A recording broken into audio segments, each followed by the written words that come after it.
What's going on, friends and fans? Ryan Dohrn here, answering your listener questions sent in to ryan@ryandohrn.com. And wherever you watch or listen to the podcast or videos, be sure to subscribe down below so that you never miss any of the updates. All right, next question comes from Fred in Charlotte. Hey, Ryan, I'm an old sales dog looking for some new tricks. I'm feeling a little old these days. Who isn't, Fred? And need some information and help on what I can do to keep up. So, Fred, welcome to the veteran world of the sales business. You know, a lot of times there's just a lot to be learned from those around you. I think that a lot of times I discover new music because of the younger people that are around me. I discover some of the coolest shows on Netflix and YouTube because of the younger people that are around me. So I just really want to pay attention. And I also learn a lot from being put in mentoring situations. Now, I coach a lot of people and mentor a lot of folks as well. But, you know, put yourself in those situations, whether it's networking and things like that. That can be very helpful as well. Also, though, look to be a part of or reach out to associations. For example, my friends over at the National Association of Sales Professionals. They have webinars, they have podcasts, they have live events, they have e-newsletters, videos. I mean, I think it's a very worthwhile membership to be a part of.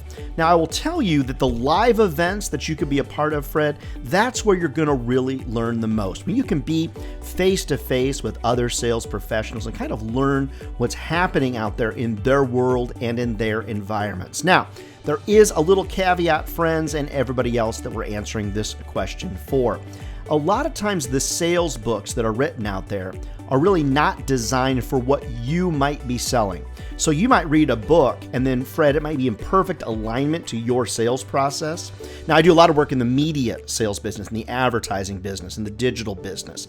Unfortunately, a lot of the books and processes out there are really designed to kind of put somebody into a decision-making mode. Well, that's not what I don't want to do exactly that in the media sales business, because I have to come back to them every month to get new ads and things like that. So a lot of times the advice that you find in some books isn't in alignment with your process. So you have to be able to process that into your process. So just kind of be thinking about that as you look to read more books, you know, and things like that. Webinars, e-newsletters, all those types of things. I create a folder in my inbox.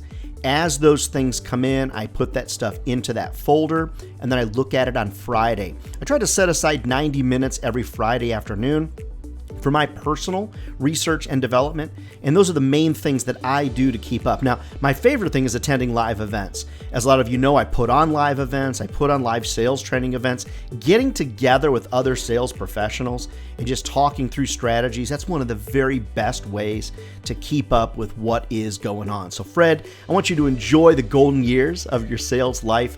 And just remember that a lot of times things change. And so folks like you and I, we have to adapt and adopt to the changing times, because what used to work back in the day for me is very different today. And I've got to be willing to have an open mind towards new things and doing things in brand new ways. So Fred from Charlotte, thanks so much for your question.